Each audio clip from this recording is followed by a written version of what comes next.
Maxim and Horman Brewing Company, brewers of R&H Beer, the beer with a barrel of quality in every glass, presents Boston Blackie, starring Richard Calmer.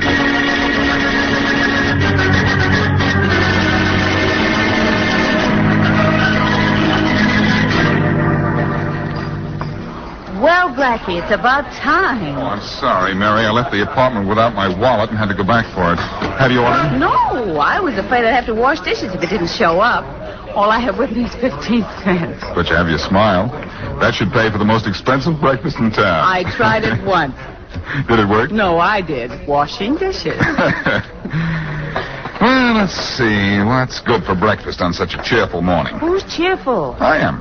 Just because I promised to meet you for breakfast. Oh, Blackie, you're sweet. Well, if you must know, Mary, this is why I'm cheerful. What's that? What does it look like? A very lavender envelope. With a very lavender odor about it, too. All right. Who is she? The return address on the envelope says Ann Martin. Old flame of yours? Not even an old ember.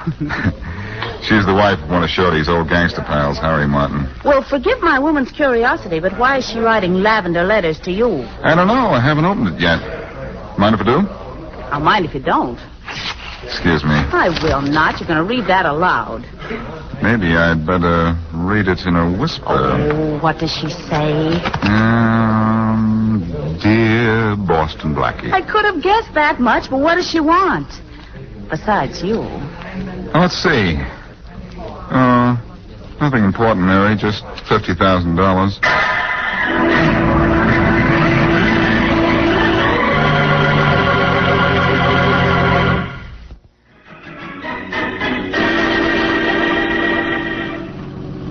It's very nice of you to answer my letter so soon, Blackie.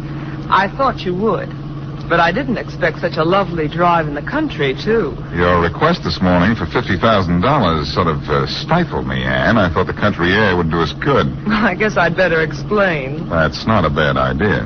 I don't want you to give me $50,000. I'm talking about the money my husband put away before he went to jail. You remember my husband, don't you, Blackie? Harry? Sure.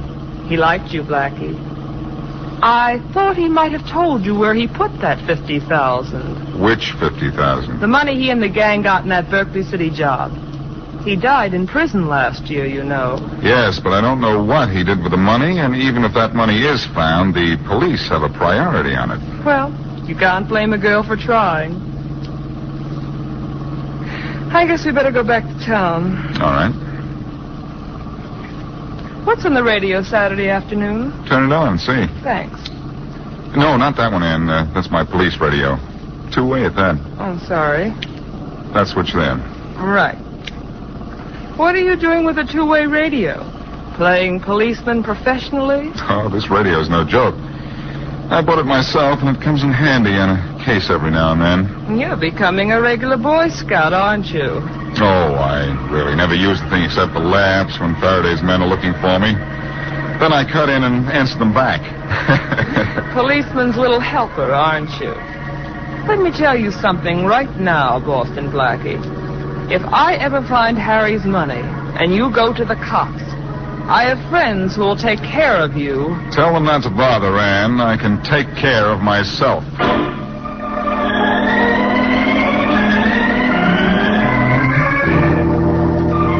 Oh, boy, oh, boy, oh, boy, oh, boy, oh, boy. Mary, did that come out of you? You just wait, Blackie, till you read what happens to the hazards of Hannah.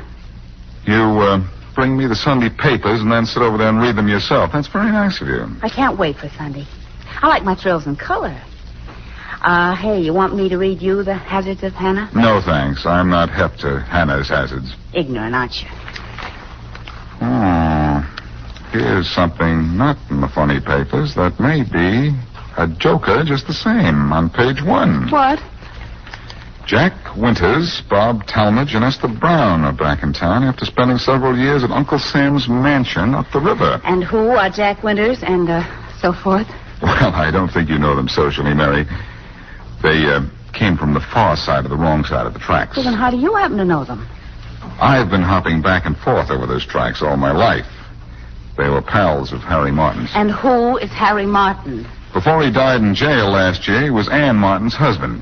Oh, and Ann Martin is the girl you saw yesterday who wanted you to tell her where her husband hid his $50,000. Yes. And it's just possible that there's a connection between Ann Martin wanting to find out where her husband's money is hidden and the release of Harry's old pals. How? Well, Harry Martin was a pretty smart guy. Undoubtedly told just one of the three where he hid the $50,000, and I think Ann, his wife, knows he did, too. Why do you think that? Ann found out her husband's old pals were going to be released from prison and knew that as soon as they got to town, whichever one knew where the money was would go and get it. Oh, I see. So she thought that maybe through you she could get to the money before the others got out of jail, huh? Well, that's what it looks like to me. That's an angle, anyhow. Read your funnies. I'll be back soon. Where are you going? To see Ann again about this new angle. Ann Martin again, huh? You stay away from her, Blackie. You get a kick out of the hazards of Hannah, don't you? Well, I'm getting interested in the angles of Ann.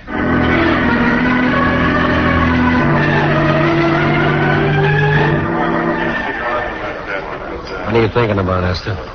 It's good to be out of jail, Jack. Eating real food, breathing real air. Good. It's going to be perfect. Maybe. Say, I wonder where Bob is. I don't know. Where'd you go, Esther? None of your business. You were gone a long time. What's that to you? Nothing, I guess. I wasn't gone as long as you think. I came back for a few minutes and you were out. Where were you? Out. Doing a little asking around. About what? Your business is your business. My business is mine. Let's keep it that way, Esther. Maybe we better, huh? Yeah. Jack, look. Look who's walking down the street. Where? Crossing this way, going toward the alley. Hey, that guy looks familiar. Yeah. It's Boston Blackie. What's he doing down in this neighborhood? I don't know. We better find out, huh? Leave the waitress a buck. Let's duck out the side way and meet him in the alley. Okay, let's go. I've been wanting to meet that guy down here in my territory for a long time. Easy, Esther, easy. Here he comes. Easy, Esther. Don't do anything you'd be sorry for. Shut up. Hello, Blackie. Well, Esther Brown. I just read about your getting out of jail. Don't reach for your gun, Blackie. There are two of us. And Jack Winters. I won't fancy meeting you here.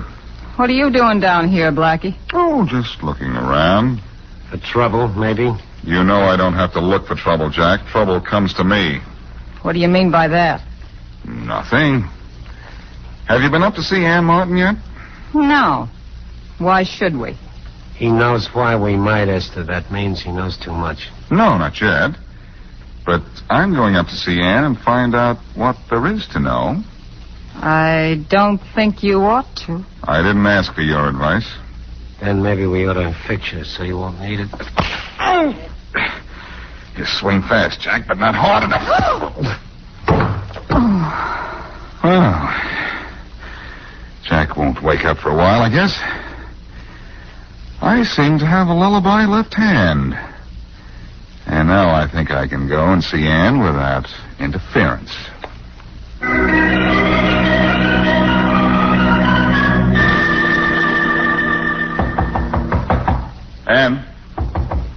Ann, open up. Hello, Anna. Faraday. Hello, Blackie, old pal. Come in. Why, thanks, but... Hey, now, wait a minute. What's the gag? Is there a body in there? Why don't you come in and see? What? And I have to go through a long routine to get away from you? Oh, no. So long, Faraday. All right, Blackie. Stay where you are. It's that man again with that gun again. And it's you again with a body again. Get in here. And you better make up your story. You're going to need a good one. Awfully quiet in here, Faraday. Is this a murder scene? How could it be, with no photographers, fingerprint men, or the coroner? They're gone. And where's the body? It's gone, too. I've missed all the fun, haven't I? How was she killed? How did you know it was a she? She lived here, didn't she? I found bodies in your apartment that weren't yours. Good point, Inspector. One of these days, maybe it will be my body. Then what are you going to do to keep your job on the force? I'll worry about that happy day when it comes. Faraday, are you really putting your gun away? Yeah, what about it? Don't tell me you're going to admit that sometime, somewhere, there's a murder I didn't commit. You listen to me, Blackie. I put my gun away because just once I want to see what kind of a man you are. My gun seems to make you want to try to get away. Try, Inspector? All right. When I pull my gun on you, you always escape. Well, maybe this time, with my gun put away, we can talk this thing out and no tricks.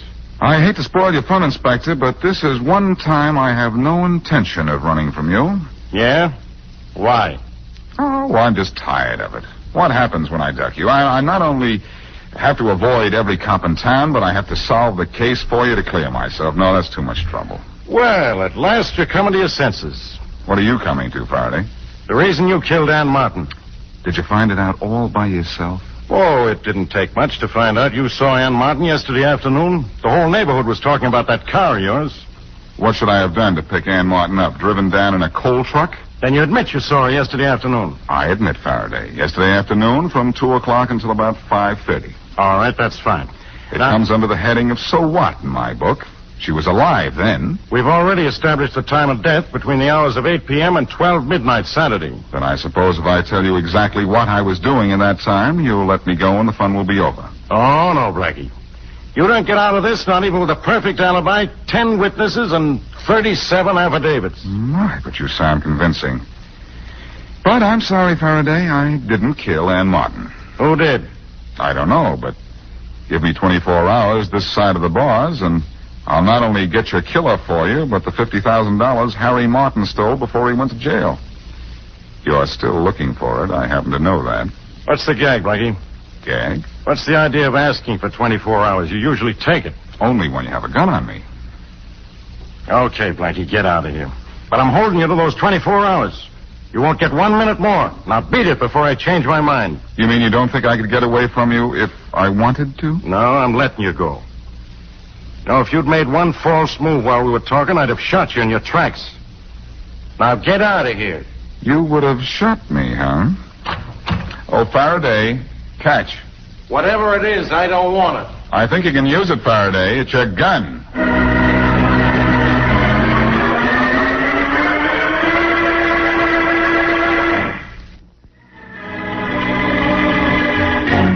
Ann Martin, wife of a dead gangster, arranged a meeting with Blackie to find out from him if he knew the whereabouts of $50,000 hidden by her husband Harry before he went to prison.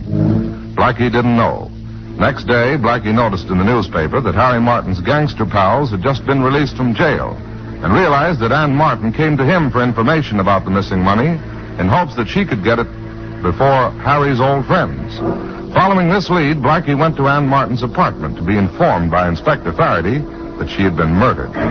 Faraday gave Blackie 24 hours to clear himself of implication in Ann Martin's death. And as we return to our story, it's early the next morning, and Faraday's been chasing Blackie in a police car. Blackie, Inspector Faraday's car just turned the corner. Fine guy, that Faraday. He promises to leave me alone for 24 hours, and I have to waste half that time hiding from him in doorways. We better move, Mary. He might come back. Yes, that's right. Where are we going? You're going home. I'm going to follow that lead we got from Shorty. You think you ought to go down in that neighborhood alone? I'd rather go down there alone and have people stare at me than for us to go down there together and have people whistle at you. Well, I'm the one that should mind. Well, the trouble with you is you don't mind. You turn around and say thank you. What's wrong with that? It's part of a woman's job to make yourself attractive to men. Job, huh? I get it. They whistle while you work. All right. You go home and be a nice little girl while I run back down to the riverfront and pretend I'm a bad little boy.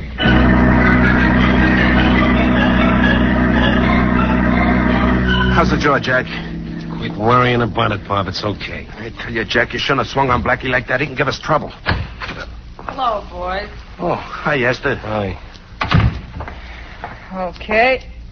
Now that I'm here, let's get down to business. What? Don't mind me. I want to hear this. Blackie. Well, Bob Talmadge and Jack Winters, too. Isn't this cozy? What do you want? You remember Harry Martin, don't you, Esther? Sure, but so what? He died in jail a year ago. But he had a wife. You know, our friend Ann Martin. Maybe that's what killed him. Then what killed his wife? Grief, probably. Maybe she's a late mourner. Ann Martin's dead? As of last night, Jack. She'll get used to it after a while. Now, which one of you killed her? Ain't any of us seen Ann Martin since we got back. I doubt that. But I'm going to give all three of you a break. Ann Martin was killed Saturday night between the hours of 8 p.m. and midnight. Now, let's have your alibis. All right, Jack. Where were you Saturday night between the hours of 8 p.m. and midnight? I went to Westfield to see some friends. Bud Thomas and his wife. They weren't home, so I come back. Very convenient of them. All right. You, Wesley. Where were you? I was up at 191st Street, in the park. Doing what? Ducking squirrels?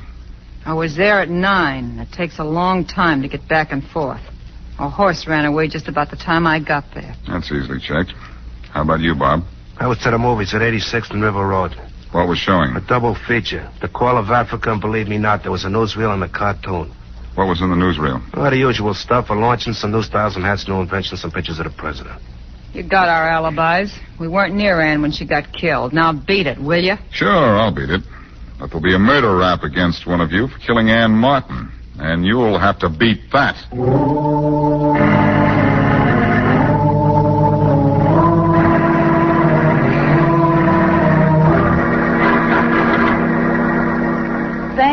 Thank you very much. Goodbye. Well, that's the last of the phone calls, Blackie. Bob Talmadge's alibi is solid, too. The movie theater said they showed a double feature and a newsreel last night. Well, all three of our suspects seem to be in the clear, don't they?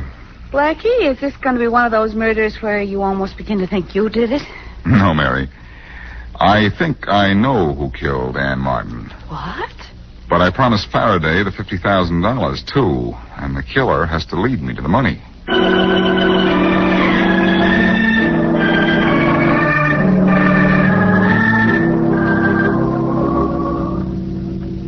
Well, what are you doing in my office, Blackie? Have you come to admit you killed Ann Martin? No, Inspector Faraday, I wouldn't make you that happy. Well, 2 hours from now, I'm going to make myself happy. I'm going to lock you up. Ha ha. You're a regular clock watcher, aren't you, Faraday? No wonder you never accomplish anything. Why, you could be on hot on the trail of a killer and quit at the 5 o'clock whistle. I'm quitting on you at the end of 24 hours. That's all I promised you. And you got just 2 hours left. I came down here to ask for more time, Faraday. Nothing doing. Oh, but plenty's doing. I know you're killer. And why do you need more time? Well, I want to get that $50,000 for you, too. 2 hours is all you get. And if you don't have this thing solved by that time, you'll get the rest of your life.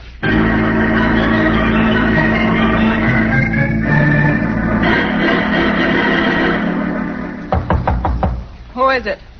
Boston Blackie. Oh, for the... Let him in, Jack. Okay. I don't know why we have any truck with this bum, Esther. Shut up, Bob. Come in. Thanks.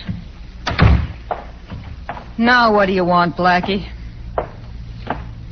I want to make a deal. What do you mean, deal? One of you knows where Harry Martin hid his money. Whoever knows that is the one who killed Ann, too. Now, I know who that is. I'd like to share that $50,000. I'd like a share of it to keep my mouth shut. Oh, well, now ain't that nice. Isn't it worth it to the killer to spend $25,000 and go free? And, just so there won't be any double-crossing, I'll meet Ann's killer at the old mill on Mill Creek Road at 11 o'clock tonight. Then if the killer will lead me to Harry Martin's $50,000, I'll take half the money and forget the whole thing. I hope Ann's killer is smart enough to tell time. I said 11 o'clock, and I don't like to wait, even for $25,000. Well, do we have to sit here and stare at each other? He may not know anything. Yeah, sure, that's what I think. He's bluffing. Look, all we got to do is stick together, and he won't be able to do anything to any of us. That is, if one of us did kill Ann Martin. Hey, I just remembered. I gotta go meet some fellas. Funny time to remember, Jack. See you later. So long. What time is it, Esther? 9 o'clock. Oh. Oh, that reminds me. Hey, where you going? I got an appointment, too. Well, ain't that pretty? All of a sudden, everybody has to go someplace. I won't be gone long. Stick together, she said. They don't wait 2 minutes before they leave me stuck.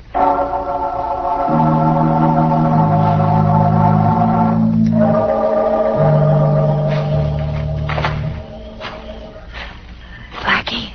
Here I am. It's just 11 o'clock. You're perfect. Yeah, some things. I suppose you think that because you're here, I'll say you killed Ann Martin.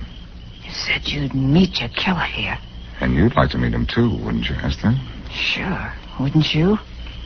I want to know where that dough is. Maybe this is your answer coming up the path. It's Jack. He killed Ann. And he knows where the money is. Does he? Hey, Blackie. Guess you just figured this means that... Esther, what are you doing here? She's here for the same reason you are, Jack. To hear the killer tell me where the money is. Bob killed Ann? I didn't say that. It could have been you. I think you're bluffing, Blackie. I know he is. Shh, here comes Bob. Hey, Blackie. Here, Bob. Okay, Blackie. Prove to me that Hello, Bob. We figured to split that money 3 ways, Bob. What are you two doing here? Everybody wants a piece of that $50,000, Bob. I don't know where it is. All right, Bob. Unless you pay your way out of this jam, you'll have to pay for killing Ann Martin. What makes you think I killed her? Your alibi had a hole in it, Bob. I told you what movie I went to. If you check, you'd know those pictures were playing there Saturday night. But you said you saw a cartoon. Yeah, I did. Not Saturday night, Bob. Maybe you've been in jail too long to know this, but on Saturday night, movie houses throw out the cartoon to get in the extra late show. I tell you I was there. I know you killed Ann Martin, Bob. But, my deal still goes. You want 25,000 of Harry's 50, huh? You want to talk it over with your pals? I want to talk it over plenty. Me too. All right. Go over there. Get in my car. Talk in privacy all you want. I'll wait here till you come to a decision. Come on, Bob. Okay. Get in. Both of you. Okay. Yeah. Okay. You're going to spill to us, Bob. Does Blackie have the right dope on you? Go ahead, Bob. We can beat this rap together. Did you kill her? Yeah. What'd you try to do? Hone in on Harry's dough? Yeah, she said she knew where it was, and unless I'd split it with a 50-50, she'd go to the cops about it. Maybe she was lying, but I couldn't take any chances. And you know all the time where the dough was. You were going to get it without telling Shut us. up, Jack. Bob's the only one of us who knows where the dough I'm is. going to give Blackie half the money to let me go. No, you're not. We're going out there and let Blackie have a little lead poisoning. We've all got guns. Now, where's the money, Bob? Where is it? Okay, take your hands off me. Come on, where is it? It's in a box buried in the Alton Cemetery near the first big tree off the road. Okay. Okay is right. We split the dough 3 ways. You don't cut Blackie in? We cut Blackie down. Come on. Don't pull your guns till you're right on him. He's pretty good with a gun himself. Well, so the conference is over. What goes? You do. Let him have it, boys. Okay, Blackie, you're through. I'm going to play. Hey, where's my gun? I don't have my gun. I don't have mine. Your guns? Oh, I forgot to tell you. I have them. Why, you... There's still 3 of us against 1. Let's get him. Don't move any of you. What are you so tough about? So you have a gun. What good's it going to do you to kill us? I don't want to kill you. I want to preserve you for Faraday. You can't turn us over to the cops either. Maybe you know which one of us killed Ann Martin, but you don't know what you really want to know. You don't know where the money is. Oh, but I do. I listen to you. You got a big mouth, not big ears. I forget what size ears I wear, but I heard every word you said. If you look inside the millhouse doorway here, you'll see my portable radio set. So what? There's a 2-way shortwave radio in my car. The microphone was on. I tuned you in on this radio set and heard every word you said. The money is buried in the Alton Cemetery. Pretty smart, aren't you, Blackie? I'll take that compliment slowly, Esla. But I think I'd better take you down to headquarters in a hurry. My 24 hours are more than up, and Faraday's the fretful type.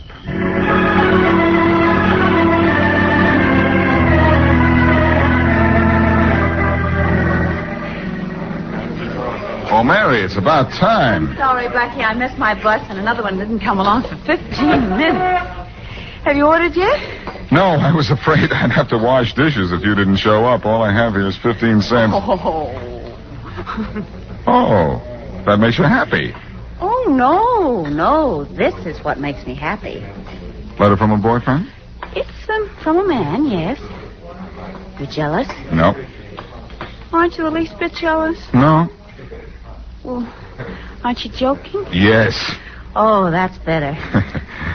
What's he want? Oh, nothing much. Just $100. $100? Isn't that awful? What kind of men do you know writing you for money? Oh, he's not a bad sort. Not bad. He's criminal. What's the 100 for? Blackmail? No, black suit. The man's my tailor. Oh.